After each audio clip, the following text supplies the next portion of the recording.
Hello, everybody. Once again, it falls to us to split up the news into two distinctive groups: fluff and stuff that is actually taking place.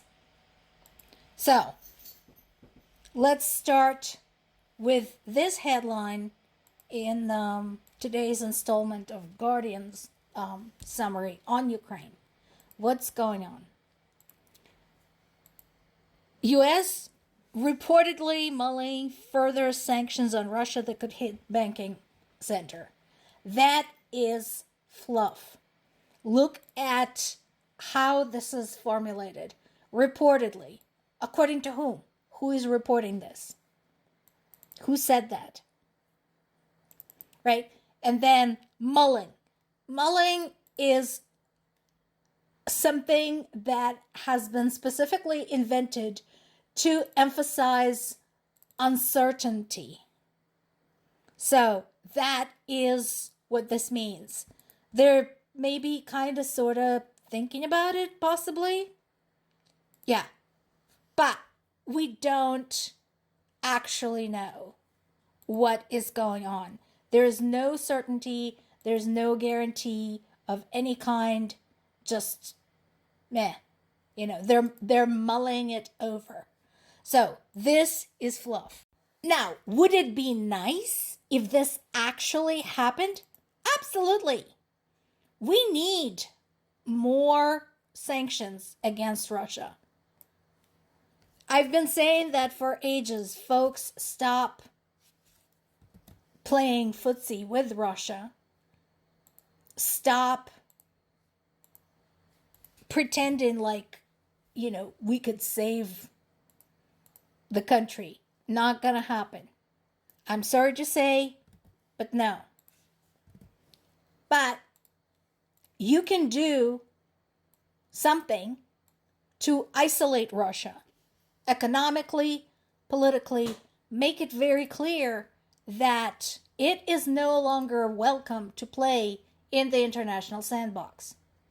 The problem with that is that something like that, with a country of that size, will require global effort. And right now, we don't have global consensus on this.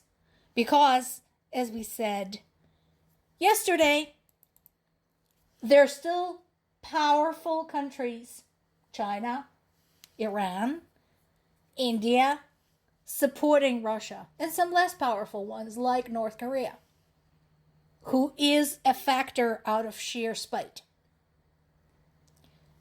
Trump is once again pretending like he has a tough stance on Russia. Again, it's very difficult to buy at this point after he had flip-flopped so many times. So, again, I'll believe it when I see it. Not fluff. What is actually going on? So, while all of this dilly-dallying is happening, Russia continues to target Ukrainian civilians. So, there have been more attacks, including on Ukraine's capital, Kyiv. We talked about some yesterday. Those are on top of the ones I covered yesterday. So this is additional attacks that took place since then. More people were killed. More people were wounded. There were ballistic missiles involved. So this just keeps on going. Not only that, so one of the challenging things is tracking because of the number of different types of weapons used. What is going on with that? So, based on what my parents told me, there are not just multiple groups of weapons, right? But also subgroups within those. So there are different types of drones, there are different types of missiles, and right now, one of the worst ones is the new type of guided bombs that can fly as far as 200 kilometers. So they can be launched from the occupied areas of Ukraine or from the border regions of Russia and fly all the way in. And that is incredibly scary, incredibly traumatic for people at whom these things are targeted. And that is what was used in yesterday's deadly attack on Dnipropetrovsk region. And the additional trauma comes from the fact that when they're launched, for example, from the occupied portion of the Zaporizhia region, from the south, they fly over Zaporizhia. And there's some problems to telling, are they flying at Zaporizhia or are they just bypassing and flying toward something farther north? So now, that said, Ukrainian air defenses are starting to slowly but surely learn how to shoot these things down, which is fantastic news. I'm just cool with that. But nobody should ever assume that Russia is not coming up with anything new. Just like Ukraine continues to work extremely hard to come up with the new weapons, Russia is doing the same thing as well.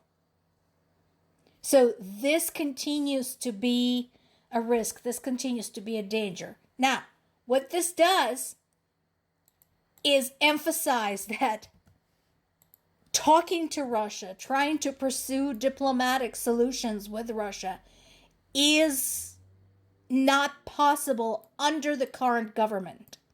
Notice I said under the current government. So, yesterday we talked about Witkoff, saying, oh, we're very close to the diplomatic solution. Has the government changed? It hasn't. So, that is fluff. We're not close to anything. As long as there is this concerted effort to terrorize Ukrainian citizens, as long as there are no serious changes in Russian government, in Russian policy,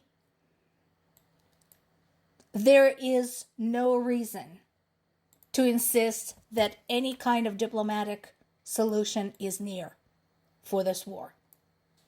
More to come.